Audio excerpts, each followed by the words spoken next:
নমস্কার বন্ধুরা, আমার চ্যানেলে আপনাদের স্বাগত। আজকে একটা নতুন ভিডিও নিয়ে এসেছি। আজকে বানাবো আমি মটর পনির বানানোর জন্য এখানে আমি পনির নিয়েছি। পনিরটাকে স্কোয়ার শেপে কেটে নিয়েছি। তো প্রথমে না কড়াই তেল গরম করতে দিয়েছি। পনিরগুলোকে আমি ভেজে নেব ওই জন্য। আর পনিরগুলোর গায়ে না আমি অল্প করে লবণ আর একটু লঙ্কার গুঁড়ো মাখিয়ে নিচ্ছি, খুব হালকা, বেশি না। যেহেতু পনিরের ভিতরে নুন লবণ কিছুই যায় না, তাও একটু দিয়ে ভালো করে মাখিয়ে নিচ্ছি, তাহলে ভাজলে না কালারটা সুন্দর আসবে ওই জন্য। তো পনিরগুলোকে না এখানে প্রথমে তেলে অল্প অল্প করে দিয়ে ভেজে নিচ্ছি। বেশি একসঙ্গে দিলে না পনির আটকে যায়, ওই জন্য না অল্প অল্প করে দিয়ে না একটু বেশ ভালো করে হালকা হালকা হাতে নাড়িয়ে নিয়ে এগুলোকে ভেজে নিতে হবে। তো এইভাবে আমি ভেজে নিচ্ছি। কড়াইয়ের নিচেই কিন্তু পনির আটকিয়ে যায়, তাও খুব হালকা হাতেই নেড়ে নিতে হবে। আর এখানে জল গরম করে রেখে দেওয়া হয়েছে লবণ দিয়ে, তো সেই জলের মধ্যে না ভাজা পনিরগুলো সব তুলে ভিজিয়ে রেখে দিলাম। এবারে এখানে মটরশুঁটি ছাড়িয়ে রেখে দিয়েছিলাম, সেই মটরশুঁটিটা কড়াইয়ের মধ্যে দিয়ে ভালো করে না গ্যাস কমিয়ে আমি এটাকে ভেজে নিচ্ছি। মোটামুটি 80% যেন মটরশুঁটিটা গলে যায়। তো এখানে খুব ভালো করে আমার হয়ে গেছে মটরশুঁটি ভাজা। ওর মধ্যে কিছু মশলা বেটে রেখেছিলাম, সেটা আমি দিয়ে দিলাম। কাজু দিয়েছি, তারপরে পোস্ত, একটু চালমগজ, কয়েকটা গোলমরিচ দিয়ে আমি একটা পেস্ট বানিয়ে রেখেছিলাম, দিয়ে এটাকে আমি ভালো করে কষিয়ে নিচ্ছি। তো এর মধ্যে একটু মিক্সির বাটিটা ধুয়েও জল দিয়ে দিয়েছি, যেহেতু কাজু পোস্ত দেওয়া না ওটা কড়াইয়ের নিচে আটকে যাচ্ছে, ওই জন্য একটু জল দিয়ে দিলাম।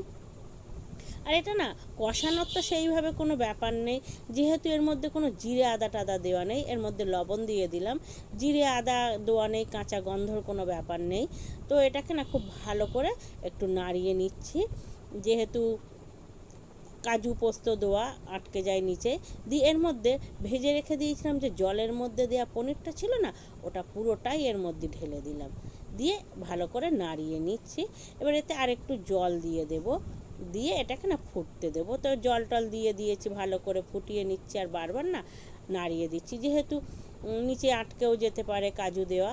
তো আমার মোটামুটি হয়ে এসছে। এর মধ্যে না এবারে আমি 500 গ্রাম মতন দুধ দিয়ে দিচ্ছি। বলেছি তো দুধ দিয়ে পনির বানাবো মটরশুঁটি দিয়ে, তো এখানে আমি দুধ দিয়ে দিচ্ছি।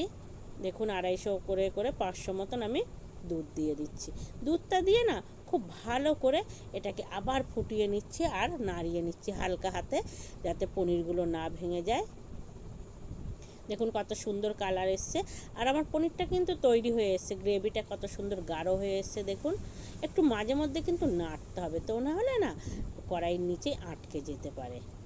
দেখুন কত সুন্দর হয়ে এসছে, ঝোলটাও গাঢ় হয়ে গেছে, পনিরটাও সুন্দরভাবে তৈরি হয়ে গেছে। এবার নামানোর কিছু আগে একটু গোলমরিচের গুঁড়ো ছড়িয়ে দেওয়া হচ্ছে, যেহেতু মটর পনির হচ্ছে দুধ দিয়ে, এটা ঝাল বেশি হয় না, ওই জন্য না এর মধ্যে নামানোর আগে একটু গোলমরিচের গুঁড়ো দিচ্ছি। আর দেব সব শেষে বাটার দিলে পনিরের না টেস্ট একদম পুরো পাল্টে যায়। তো যেহেতু এখানে ছোট ছোট বাটার, তো ওই জন্য আমি কয়েকটা প্যাকেট বাটার দিচ্ছি এর মধ্যে।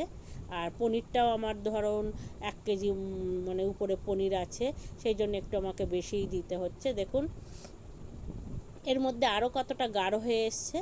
তো বন্ধুরা আমার রান্নাটা পুরোপুরি হয়ে এসছে। এবার এই রান্নাটাকে আমি নামিয়ে ফেলবো। তো বন্ধুরা আমার এই রান্নাটা কেমন হয়েছে আপনারা কমেন্টে অবশ্যই জানাবেন। আর যদি ভালো লেগে থাকে তাহলে এইভাবে একবার করে খেয়ে দেখবেন, মটর পনির দুধ দিয়ে খুব সুন্দর লাগে। তো আজকে সবাই খেতে বসে গিয়েছে। দেখুন এটা ছিল আমাদের হোলির দিনের রাত্রের মেনু। তো বাচ্চারাই প্রথমে খেতে বসে গেছে। আর এই ভিডিওটা কিন্তু ছিল আমার দিদির বাড়ির, এটা আমার বাড়ির নয়, আমার দিদির বাড়ির। তো আপনাদের কেমন লেগেছে কমেন্টে কিন্তু অবশ্যই জানাবেন। আগে হলো বাল্য, আগে বালকদের সেবা দেওয়া হচ্ছে।